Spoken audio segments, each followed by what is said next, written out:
Hi everyone. Today we're going to talk about one of the spiritual tools that we use here in the ashram. You know, if there was only one tool I would keep for the rest of my life, I would take out all the other techniques and other meditations and I'd keep this tool. Why? Because it is a breakthrough technology that is so powerful that it blew my mind away. I never imagined that it could exist, that something like that could exist, and the power that it has behind it. Want to know what it is? It is called the third eye. Now I know some of you have heard about the third eye and some of you have not.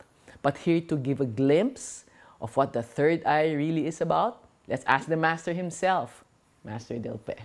Hi, Master. Hi. Can you please tell us the third eye? Because a lot of people out there have heard about it and a lot don't know about it either. So what exactly is the third eye? The third eye is usually associated with the unicorn. You know, the thing that comes out of the head of the white horse. Because the white horse with a horn is a symbol of enlightenment in the mystical path. Because the horn is really the third eye that can puncture truth from darkness. It can also bring discrimination, to be able to look up to the sky and look at the higher meaning of life or the far-fetched meaning of existence. And the whiteness or the bright color of the horse is the purity of the initiate and the spiritual master. And the horse itself is like the strength to keep on going. So that is why the unicorn is the symbol of enlightenment or enlightened people or enlightened beings. So that is like the symbol. If you look at the dollar also, the other side group have the dollar with an eye. That's a symbol of the one God and three divine personification, which is true of Christians, Muslims, and Jews, that one God in three divine persons, Father, Son, and the Holy Ghost, or something like that. And in the parlance of the esoteric Europeans, they call the philosopher's stone. Like, you know, you will become a philosopher when you have the third eye. So these are all symbols of the third eye. But if you look also at the different saints and prophets of different religion, they also have the light at the back of the head. You know, there's a halo on top of the head, but there's also the halo at the back of the head. And most religious people, they look at the Christ, for example, or Blessed Virgin Mary or saints. They have light at the back of the head. If you go to the Notre Dame Cathedral in Paris, you have a church full of these portraits and carved in stone of saints that have a round thing at the back of the head. You can see it in churches and temples. In India also, in Buddhism, they have this light at the back of the head. And these lights that you see are the light of the third eye, because they cannot draw here the third eye, but they can draw the light. And so it is really the light of enlightened existence. It is the one that can bring you the ability to penetrate into things, into data, information, knowledge, to weed out which is true and which is not true, or truth versus not truth. So it has a very high function. I call it spiritual technology because it is really a tool that you can use, but it is more esoteric. It is hidden and secret. For the masters, it is a secret. That's why they do not bring it like a normal phenomenon, because it is like a sacred thing. Okay, so Master, is everyone born with this third eye, and how do you develop it? Well, the third eye is only, I would say, developed when you are more enlightened. For more advanced souls, for masters and saints, they start to develop that ability to stimulate the energy in the head. Okay, it's called the head chakras or head centers. Without developing those to swing in a high spin, they will not get the, I would say, admixture of this light on the head that brings the fusion of what we call the third eye, that protrudes out like a unicorn when you are using it for penetrating, say, higher truth, or if you want to know the future, or if you want to tap into the secret archives of the masters in the heavens, or God's secrets. You have to use the third eye as a telescope to be able to look at the future and higher information that is not physicalized yet. So that is what you use also for higher level of intuition. There's a lower intuition, which is used by mystics, clairvoyants, and seers, but this one is more specific of the masters and saints that wants to see the real thing, not the mirror of things, because you can also see clairvoyantly the future potential, or I would say a certain part of the archive of the masters or higher heavenly libraries, but only the mirror effect. The third eye tends to penetrate the real thing, which is not the same as clairvoyance. So I'd like to just mention that later on, that it's not clairvoyance. You can make clairvoyant as part of the third eye faculty, but it's not necessarily pictures or hearing the sound or looking at the colors of the aura. It's more than that. Master, you know, one of the things I noticed ever since I started developing my third eye is that I'm manifesting so quickly. I mean, I'm like, oh my gosh, I'm thinking about it today. In 2-3 days, within the week, it happens. So I know this is one of the, like, well, yeah, it happens. What are the other things that can happen when you have your third eye? Yeah, the third eye has so much power because it brings the power of the heavens, including from your soul, from your spirit. And also it can download the power of the masters and the saints and the prophets of old. And also if you invoke the Holy Spirit, as they say it, or the power of the spirit, the power of the soul, power of the heavens, you can bring it to channel not only information, you can use that substance to project, to either break old patterns that are obsolete, like scenes, or there's a lot of illusions in your mind, or a lot of wrong perception about life. This third eye will penetrate and break those negative patterns in your thinking.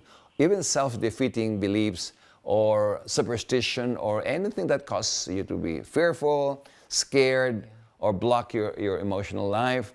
This third eye can break those things. That's why when you manifest, sometimes the cause of not manifesting something is there's a blockage in your mind that does not allow you to really physicalize your goals and ideas. Or emotionally, you're blocked, so instead of manifesting, you are negating your own goal. Or physically, a person has a lot of weaknesses in character or in energy, and then this third eye will break those patterns. So if you see manifestation, it is not just about magnetizing your ideas to physicalize. There's also part in you that is repelling the idea and the goal that is not supposed to be there. So when you use the third eye, it breaks barriers, blockages, but it opens up the new horizon, the new windows of opportunity for you to attract the great things you deserve or the great things you want. It has a powerful magnetization power. See, the law of attraction depends on your power of your mind, power of your emotions, power of your energy, and power of will. The third eye delivers the will to be, the will to attract, the will to manifest. So it's really, I would say, an indispensable tool to a masters. It is a must-have for masters and saints. If you don't do that, if you don't have it, I think a person is just mystical, a meditator, a yogi, but they don't have that spiritual technology, which is called the third eye. It's one of the most important tools for the masters to be able to manifest great things and great powers. Yeah, you know, so for all of you advanced seekers out there, advanced souls, this is like the king of all tools, really. And I like what you said, Master, just a simple thing as fear. You know, I'm so free. Thank you very much to the third eye, because I'm now at a point in my life I no longer have any fear at all. And I used to have a lot of anxiety attacks. I have no anxiety.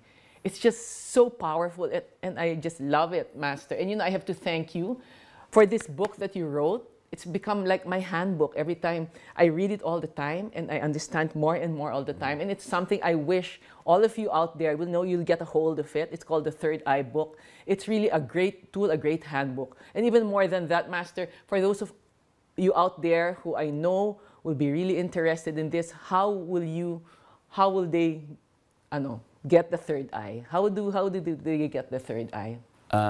Well, another thing that I hadn't mentioned is really the third eye is the nozzle of power. It's like if you have a fireman's hose, that's like your nozzle. That's like where you direct the power.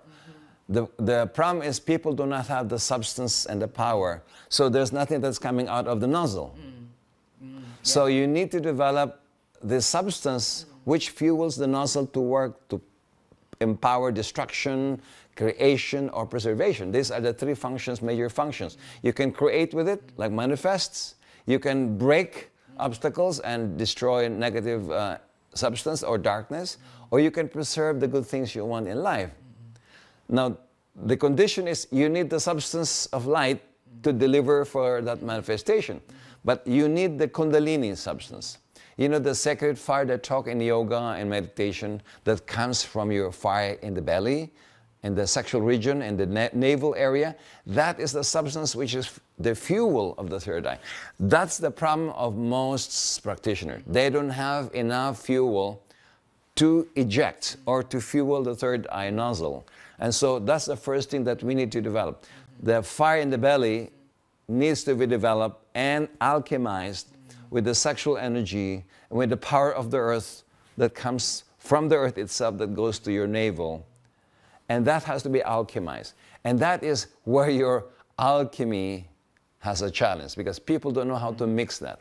They don't know how to bring the Kundalini energy or that fluidic fire to fuel the third eye, to do anything you want with it, or also to connect to the heavenly libraries or archives. So you need to develop that Kundalini power, and that depends on your sexual energy, on the earth energy that comes in, and the latent forces that comes from the earth itself.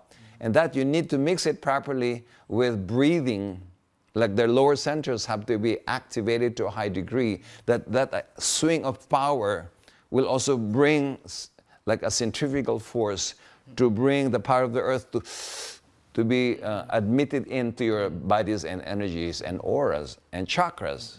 So that is the secret, really. It's not just the development of the third eye. And how to connect this sacred energy to the third eye through a certain conduit that passes inside your body like a pipe. And that is really the second secret. How to develop that without harming you. Because in the development of these, you need to purify your character, your attitudes, your energy bodies, and develop that passage of energy. Because in doing that process, you accelerate your negative karma. You accelerate the purification of your life, your past, your present, and the ongoing future. That is also the secret. How do you purify without having to suffer so much? Because in many yoga and meditation and mystical path, the teachers will always say that don't be surprised if you have so much karma accelerated, that your past lives, your present life will come in to clean you, to purify you, to purge you. And so that is why we have a curriculum that spells out what are the things to do and things you don't do with the rituals, with the third eye practices. And so that's probably one of the key components of the curriculum, what not to do with the third eye. In any powerful tool, you need to have things that you don't use that for, because it can boomerang effects on your character and or your pride, your ego, and so on. So that's one of the things you need to lay out. What not to do in this ritual? What are the precautions? What are the things that can happen if you open too much that energy and so on? Yeah. So guys, you're not going to develop this on your own, We're lucky every so often, Master gives a retreat, right? Every so often. The reason I say every so often, because it's rare. It doesn't happen often. So it's every so often. And so now I think we have one coming up soon, right? we're not plugging this. I'm just saying it because I really want you guys, you know, it's so powerful. It like blew my mind away. And if you were to give yourself one gift this year, especially for all of you serious practitioners, especially the advanced souls, give yourself that gift and attend this retreat because it happens only every so often. And the second gift you would like to give yourself is that book. Believe me, when you read it, your mind will awaken like that, and it's going to blow your mind away also. So thank you very much, Master. Pleasure. This is just a glimpse, okay? It's just a glimpse of what the third eye can do. Come join us. I hope you can join us and give yourself that gift, and you will find out much more about the third eye than what Master said. Okay, so thank you very much, and we'll see you again.